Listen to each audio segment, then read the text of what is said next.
हमारे परिवार में जो भी दिवंगत होगा तो सभी को मेडिकल कॉलेज के लिए सुपुर्द कर दिया जाएगा। आलोचना तो देखिए हमेशा हर काम की प्रशस्ति नहीं हो सकती। कुछ लोग विरोध करेंगे, टीका टिप्पणी करेंगे, कौन क्या कहता है इसकी चिंता नहीं करनी है। कारपोरेट घराने के चैनल है अधिकांश। अब एक एनडीटीवी था वो भी चला गया, क्योंकि अब जो कर रहे हैं सोशल मीडिया के लोग उन्हीं पर विश्वास करिए। अच्छा। और जो नौकर हैं, कारपोरेट घराने के नौकर हैं, वो क्या करेंगे? जैसा बास चाहेगा, जैसा मालिक चाहेगा वैसा करना है। तो अब जो भी आशा है वो सोशल मीडिया से है जी। सबको देखने का मतलब जो चीज़ें अच्छी लगती हैं उसको ग्रहण करता हूँ। देखिए, हम जितना महात्मा गांधी से प्यार है उतना ही हमारा सुभाष चंद्र बोस से है, दोनों लोगों से। देखिए, राजनीति में बिना दल के कोई वोट नहीं देगा। लोगों की मेंटेलिटी ऐसी है कि अगर आप किसी राजनीतिक दल में रहेंगे तभी आपको वोट मिलेगा। आपके व्यक्तित्व से 1000, 2000, 5000, 10,000 मिल जाए, लेकिन उससे चुनावी बैतरणी पार नहीं कर पाएंगे आप। हम सदन के बाहर से ललकारेंगे, हम जन सांसद रहेंगे। विकास देवी कीर्ति जी को देखता हूँ, खान सर हैं हमारे। इसे मोटा अनाज खाना चाहता हूँ जी सर, मोटी रोटी खाना चाहता हूँ। मोटा दिमाग भी है तो इसलिए मोटी रोटी जो आग में पकाई गई है जी, लिट्टी खाना चाहता हूँ। ये सब है। पूर्णतया शाकाहारी हूँ मैं। बनवासी परिवार में वैसे ही खाना खा लूँगा और मुस्लिम परिवार है तो वैसे ही। यह कह देता हूँ कि भैया धर्म बचाइएगा हमारा। धर्म बचाने का मतलब यह है कि जिसमें मीट उट बना हो उसको थोड़ा सा। जिस दिन आर्टिकल 21 अनुच्छेद 21 का पालन होगा, संविधान में वर्णित मौलिक अधिकारों की प्रासंगिकता जमीन पर प्रतिष्ठापित होगी, उस दिन ही आज़ादी मानी जाएगी। लड़ेंगे, सही बात करने से कौन रोकेगा। अगर भारत में राजतंत्र होता और आप राष्ट्रपति होते तो आप देश में क्या बदलाव करते? हम लोग तंत्र प्रतिष्ठापित करते हैं। नमस्कार साथियों, आपका स्वागत है आपके अपने चैनल द लाइफ में। मैं हूं सिद्धार्थ कुमार। आज हमारे चैनल में हमारे गेस्ट हैं श्री ब्रजभूषण मार्कंडे जी। इनका एक बहुत बड़ा यूट्यूब चैनल है और उसमें लगभग 16 लाख लोगों की फैमिली है। आप तो जानते हैं कि आज के समय में जो समय चल रहा है वो सोशल मीडिया का दौर है, तो इसमें अगर हमें अपनी बात दूसरों तक पहुंचानी होती है तो उसके लिए हम सोशल मीडिया का इस्तेमाल ज़्यादा करते हैं और इस समय यूट्यूब सबसे अच्छा माध्यम है। तो हम बात करते हैं ब्रजभूषण मार्कंडे जी से। नमस्कार। शुभकामना सिद्धार्थ बाबू। सर कुछ बताइए अपने बारे में। जो पूछना हो पूछिए। अपना बैकग्राउंड, कब आपने ये यूट्यूब चैनल की शुरुआत की? बैकग्राउंड ऐसे देखा जाए तो मैं सामान्य से परिवार का, पिताजी हमारे प्राथमिक विद्यालय के अध्यापक थे, अब नहीं रहे जी सर। और अभी कुछ दिन पहले ही यानी 6 नवंबर को ही उनका देहावसान हुआ। और वह न गंगा माँ को समर्पित किए गए, न ही लकड़ियों की ज़रूरत पड़ी और न ही कहीं दफनाए गए। हमारे पूरे परिवार का मेडिकल के बच्चों के लिए दान का संकल्प है। यानी हमारे परिवार में जो भी दिवंगत होगा तो सभी को मेडिकल कॉलेज के लिए सुपुर्द कर दिया जाएगा। तो पिताजी भी उसी घाट गए और माताजी काशी हिंदू विश्वविद्यालय में उनका दान हुआ पार्थिव शरीर का। 3 साल होने जा रहा है। और पिताजी का गाजीपुर जो हमारा गृह जनपद है, महर्षि विश्वामित्र स्वशासी मेडिकल कॉलेज के लिए। ऐसे ही है, पढ़ाई लिखाई अपनी मास्टर डिग्री है हमारी और बीपीएड भी हमने किया है टीचर का। लगभग 6 साल पहले यूट्यूब का चैनल बनाया था। कभी कभार वीडियो डालता था क्योंकि उसका पता नहीं था। फेसबुक पर डालता था तो खूब लाइक आते थे, लोग देखते थे, कमेंट आते थे। इस पर कोई देखता नहीं था। बहरहाल धीरे धीरे लोगों का समर्थन मिला, लोगों का प्यार मिलता गया, हौसला बढ़ता गया और आज ठीक है। बहुत समर्पित भाव से मैं नहीं कर पा रहा हूँ अभी भी जैसे करना चाहिए, लेकिन अब चल रहा है। उसके बाद भी लोगों का स्नेह प्यार बना हुआ है। जैसा सर अभी आपने बताया कि आपने अपने पिताजी का देहदान किया था, लेकिन समाज में इस कार्य के लिए काफ़ी आलोचना भी की गई होगी। आलोचना तो देखिए हमेशा हर काम की प्रशस्ति नहीं हो सकती। कुछ लोग विरोध करेंगे, टीका टिप्पणी करेंगे, कौन क्या कहता है इसकी चिंता नहीं करनी है। जो करना है वो करना है। अगर ठीक है और आत्मा कह रही है, सारा कुछ देखने के उपरांत यह है कि यह काम ठीक हम कर रहे हैं, तो चाहे जो कहे, ब्रह्मा भी अगर कहें तो मत मानिए, उसको कर डालिए। जी सर। ऐसा ही है, कौन क्या कहता है इसकी चिंता ना हम करते हैं ना हमारे परिवार के लोग करते हैं। लेकिन लोगों ने बहुलता में अच्छा कहा कि यह काम ठीक है, यह काम करना चाहिए। अच्छा सर, आपको यूट्यूब चैनल बनाने की प्रेरणा कहाँ से मिली? देखिए, हमारा टाइपिंग थी जी। वो टंकड़ वाली मशीन थी। इंटर जब मारना था तो ऐसे मारते थे और उस पर था। बाद में कंप्यूटर का युग आया तो उस पर भी हम बैठे कंप्यूटर पर, तो लगा कि सारे कीबोर्ड कुछ ऐसे ही मिलते जुलते हैं, तो हमारी अच्छी टाइपिंग हो गई। फिर उसके साथ एक कैमरा मिल गया था छोटा सा, तो हमारे पास कंप्यूटर था, कैमरे से फ़ोटो लेते थे, कंप्यूटर में डालते थे और रोज़ एक गुड वर्क होता था, उसको डालते थे। फिर ऐसे ही धीरे धीरे यूट्यूब चैनल बन गया। जी सर। फेसबुक पर मैं अच्छा था हमारा, आज भी अच्छा है, तो चैनल बना और धीरे धीरे। लेकिन सर, आप चाहते तो किसी चैनल में नौकरी भी कर सकते थे पत्रकारिता के लिए, पता नहीं अपना चैनल बनाने किसी ने ऑफर तो नहीं किया। अच्छा। ऑफर इसलिए नहीं किया कि जो चैनलों का जो मूल स्वभाव है, कारपोरेट घराने के चैनल है अधिकांश। अब एक एनडीटीवी था, वो भी चला गया। मतलब आप ये मानते हैं कि आज के समय में स्वतंत्र पत्रकारिता जो हो रही है मुश्किल हो गई है? हाँ, बहुत मुश्किल हो गई है, असंभव जैसा हो गया है। मुश्किल क्या, क्योंकि अब जो कर रहे हैं सोशल मीडिया के लोग, उन्हीं पर विश्वास करिए। अच्छा। और जो नौकर हैं, कारपोरेट घराने के नौकर हैं, वो क्या करेंगे? जैसा बास चाहेगा, जैसा मालिक चाहेगा वैसा करना है। अच्छा। एंटी न्यूज चलाना है, सकारात्मक चलाना है, नकारात्मक चलाना है, वही चलाएंगे। आप कभी चले जाइए जंतर मंतर पर, आप कुछ भी करिए वो नहीं चलाएंगे न्यूज। बड़े से बड़े चैनल की बात कर रहा हूँ, जंतर मंतर जहाँ धरना प्रदर्शन करते हैं लोग, आमरण अनशन करते हैं, तो उनका बास बताता है कि यह करके ही आना, यह करके आना है। आप चाहे जो करिए, नहीं करेंगे। हम लोग कई बार 4-4, 5-5 दिन रहे हैं, कोई चैनल घास नहीं डाला। तो अब जो भी आशा है वो सोशल मीडिया से है। जी बिल्कुल। आपका फेवरेट यूट्यूबर सर कौन? बड़ा ऐसा सवाल किया कि इसके बारे में मुझे सोचना पड़ेगा। और सबको देखता हूँ जी। सबको देखने का मतलब जो चीज़ें अच्छी लगती हैं उसको ग्रहण करता हूँ। ऐसे ही है, फेवरेट तो कोई नहीं है, जो अच्छा लगता है उसको ग्रहण कर लेता हूँ। आपके वीडियो देख के सर ऐसा लगता है कि जैसे सोशल मीडिया में अब क्रांति का दौर स्टार्ट हो गया है, तो इससे ये तो लगता है कि आप किसी न किसी क्रांतिकारी को फॉलो करते होंगे। तो आपके फेवरेट क्रांतिकारी कौन है? देखिए, हम जितना महात्मा गांधी से प्यार है उतना ही हमारा सुभाष चंद्र बोस से है, दोनों लोगों से। अच्छा। अब आप कहेंगे दोनों कैसे, गरम दल के थे, एक नरम दल के थे, लेकिन दोनों की महती भूमिका थी। जी सर। अगर गांधी नहीं होते तो सुभाष बाबू कुछ नहीं कर पाते, चंद्रशेखर आजाद कुछ नहीं कर पाते, तो और अगर वह लोग नहीं होते तो गांधी बाबा भी कुछ नहीं कर पाते। तो दोनों की भूमिका अगर देखा जाए तो नेशनल मूवमेंट में दोनों की बड़ी भूमिका है, इसलिए मैं दोनों को बराबर सम्मान देता हूँ। जी सर। आपका जब हमने बैकग्राउंड पढ़ा तो हमने ये भी पाया कि आप जिला पंचायत सदस्य रहे थे अपने ज़माने में, एक टाइम में, एक दौर में, लेकिन आपने राजनीति क्यों छोड़ी सर? देखिए, राजनीति में बिना दल के कोई वोट नहीं देगा। लोगों की मेंटेलिटी ऐसी है कि अगर आप किसी राजनीतिक दल में रहेंगे तभी आपको वोट मिलेगा। आपके व्यक्तित्व से 1000, 2000, 5000, 10,000 मिल जाए, लेकिन उससे चुनावी बैतरणी पार नहीं कर पाएंगे आप। इसके लिए बाबा के यहाँ जाना पड़ेगा। बाबा माने आप समझ रहे हो, दाढ़ी वाले बाबा, भाइयों बहनों, तो आप वहाँ जाएंगे। वो अगर गुंडे को, बदमाश को, ऐसे जो तस्कर हैं, माफिया हैं, वह टिकट देंगे तो सब उनको कहेंगे, जय जयकार करेंगे।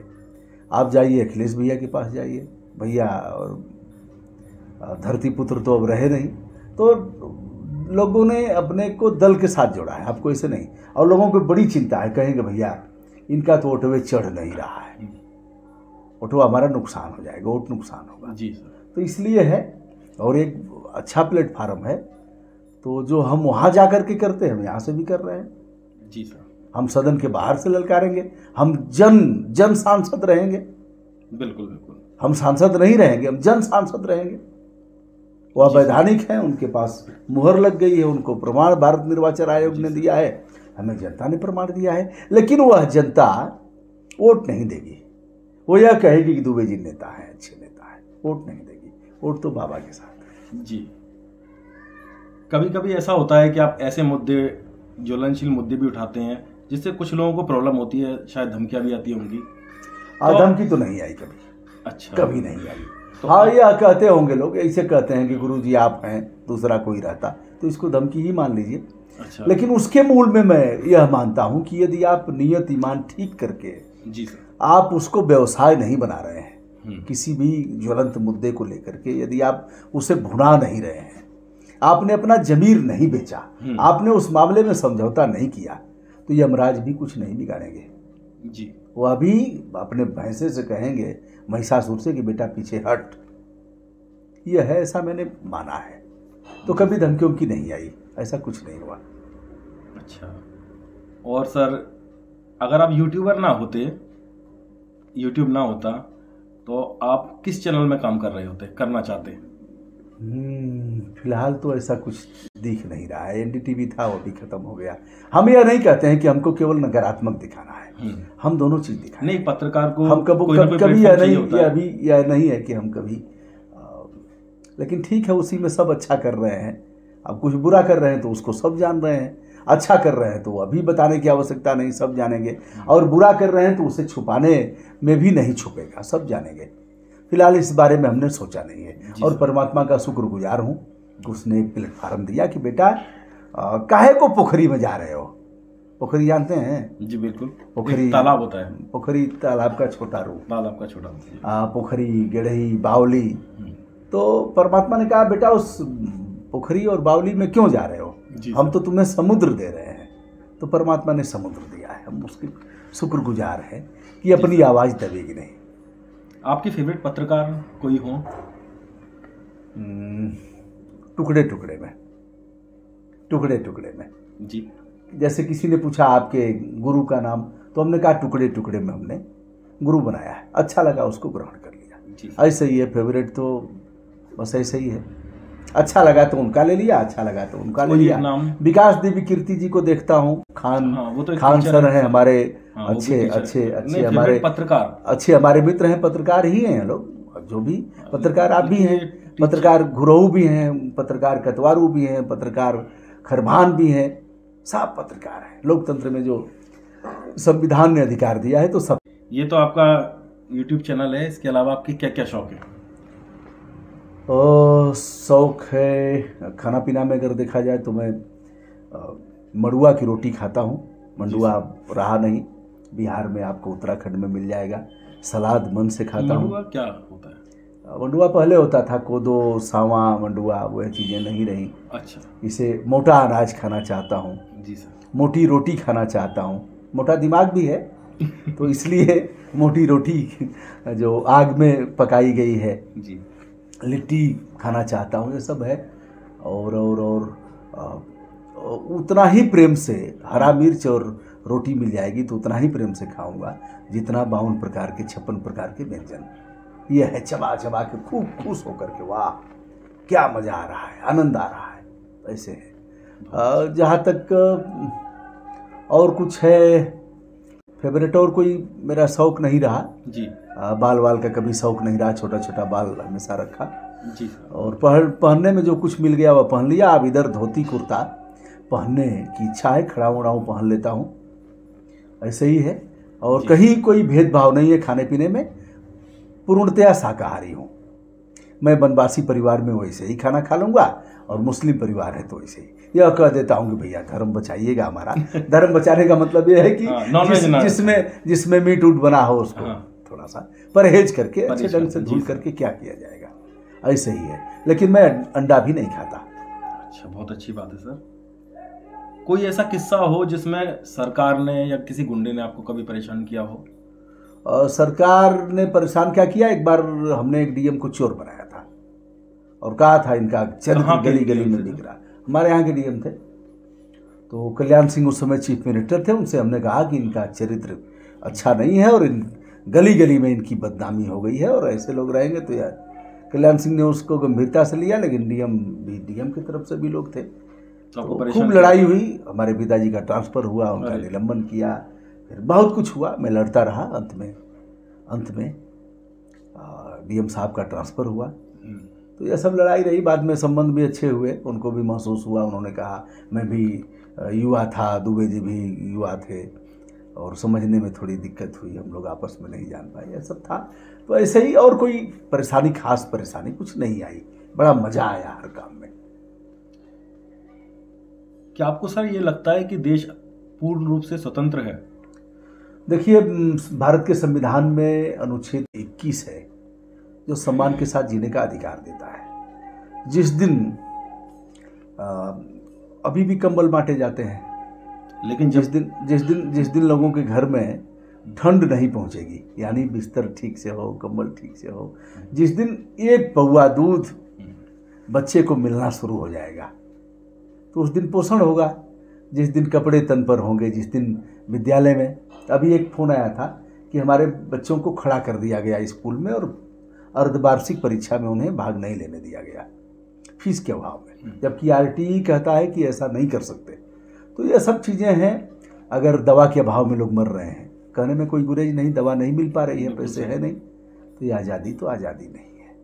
जिस दिन आर्टिकल 21 अनुच्छेद 21 का पालन होगा, संविधान में वर्णित मौलिक अधिकारों की प्रासंगिकता जमीन पर प्रतिष्ठापित होगी, उस दिन ही आज़ादी मानी जाएगी, आज़ादी तो नहीं है। आज के समय में ज़्यादातर जो सरकार के खिलाफ आवाज़ उठाते हैं, सरकार की नीतियों पर आवाज़ उठाते हैं, उनको दबा दिया जाता है, उनको रोका जाता है। तो ये मान सकते हैं कि अभी आज़ादी? हाँ, नहीं, बिल्कुल वो दबा भी नहीं पाएंगे। जो नहीं दबने वाले हैं, दबा के हमको दिखाएं। हम बहुत वह नहीं कर रहे हैं, लेकिन दबा के दिखाएं। तो ऐसे ही लोग हैं, लोग लड़ेंगे। सही बात कहने से कौन रोकेगा जी, लेकिन परेशानियां तो आती हैं। तो आप ये मानते हैं कि आज देश में पत्रकारिता आज़ादी से नहीं की जा रही है? नहीं की जा रही है, इसको भी नहीं मानूंगा, की जा रही है। सोशल मीडिया के लोग हैं, सोशल मीडिया के अलावा तमाम यूट्यूबर हैं, कुछ कर रहे हैं, हैं, उसी में कुछ कर रहे हैं, बेचारे कर रहे हैं। अच्छा। जो पत्रकारिता में अब नहीं है वो अभी इस पर आ गए हैं, बड़े बड़े लोग आ गए हैं जी सर, तो कर रहे हैं सर। आप सर देश की जनता को और देश के जो बाहर के देश हैं उनकी जनता से अलग कैसे मानते हैं? फिर से दोहराइए। हमारा जो देश है, इंडिया, भारत है, उसकी जनता को जो हमारे देश के बाहर दूसरे देश हैं उसकी जनता से अलग कैसे मानते हैं? देखिए, अभी एक विशद प्रश्न, जैसे यूरोपियन कंट्रीज के जो लोग होते हैं और हमारे देश के लोग होते हैं, इनको आप अलग अलग कैसे अलग देखिए। तो हम तो क्रीडवंतो विश्वमार्यम, पूरे विश्व को हम श्रेष्ठ बनाएंगे, ऐसी भावनाएं हमारी है। सर्वे भवन्तु सुखिनः सर्वे सन्तु निरामया का है। तो ऐसे में अब यही के लोग, बहुत लोग गए हैं बातचीत। अभी आज ही एक फ़ोन आया था, तो एक 70 साल की महिला है, यहीं से गई हैं, तमाम लोगों ने नागरिकता लिया है। तो हम लोगों को व्यापक दृष्टिकोण रखना है, और देश हम राष्ट्र के हैं, यह शरीर राष्ट्र की है। यह वेद का, जब वेद लिखा गया था उसके पहले यह चीज़ें लिख दी गई हैं कि आपका शरीर राष्ट्र का है, राष्ट्र माने देश का है। तो हम राष्ट्र को हम व्यापक दृष्टिकोण से लें, और सभी अपने भाई है, और यह विश्व बंधुत्व की भावना हमारे यहाँ रही है, तो उस दृष्टि से हम लेते हैं जी। सर, आपकी नज़र में, आपके दृष्टिकोण से एक आदर्श भारत क्या है? मैंने आर्टिकल 21 को बताया। जिस दिन भय मुक्त भारत हो, भूख न हो, सबको डिग्निटी के साथ जीने का अधिकार हो जाए, उस दिन हमारा भारत सोने की चिड़िया हो जाएगा। आपकी नज़र में देश के विकास को रोकने के लिए कौन कौन लोग जिम्मेदार हैं? हमारे पॉलिटिशियन हैं, सबसे बड़े जिम्मेदार तो यही हैं। वोट लड़ करके जाते हैं और ऐसे विषयों पर उनको कोई संज्ञान ही नहीं है। अपना वेतन बढ़ाएंगे, अपनी सुविधाएं बढ़ाएंगे, और सदन में झगड़ा करेंगे, लड़ाई करेंगे, दंगल बनाएंगे। तो सबसे खराब तो उन्हीं का आचरण है, जिनको हम अपना प्रतिनिधि बना करके भेजते हैं। तो सबसे बड़े बाधक तो वही है। आपकी नज़र में लोकतंत्र अच्छा है या राजतंत्र? लोकतंत्र को अच्छा सभी कहेंगे, हम भी अच्छा कहेंगे लोग। जी सर, अगर भारत में राजतंत्र होता और आप राष्ट्रपति होते तो आप देश में क्या बदलाव करते? हम लोकतंत्र प्रतिष्ठापित करते हैं। बहुत अच्छा जवाब सर। आप मूवी देखते हैं? बहुत कम। अच्छा, बाकी आप हमारी जनता से कुछ कहना चाहें तो कह सकते हैं सर। कहना चाहूँगा कि सिद्धार्थ अच्छा काम कर रहे हैं, मेहनत से कर रहे हैं, और तबीयत से इन्होंने एक साक्षात्कार हमारा लिया है, इंटरव्यू। इनके लिए आपकी दुआएं हों और इनको सुझाव भी दीजिए, अच्छा करें। यह भी एक क्षेत्र है, पढ़े लिखे लोगों को आने की आवश्यकता है। और आपके जो भी दर्शक हैं, हमारी शुभकामनाएं उनके लिए भी, आपके लिए भी। बहुत बहुत धन्यवाद सर, आप हमारे चैनल में आए, बहुत बहुत धन्यवाद सर।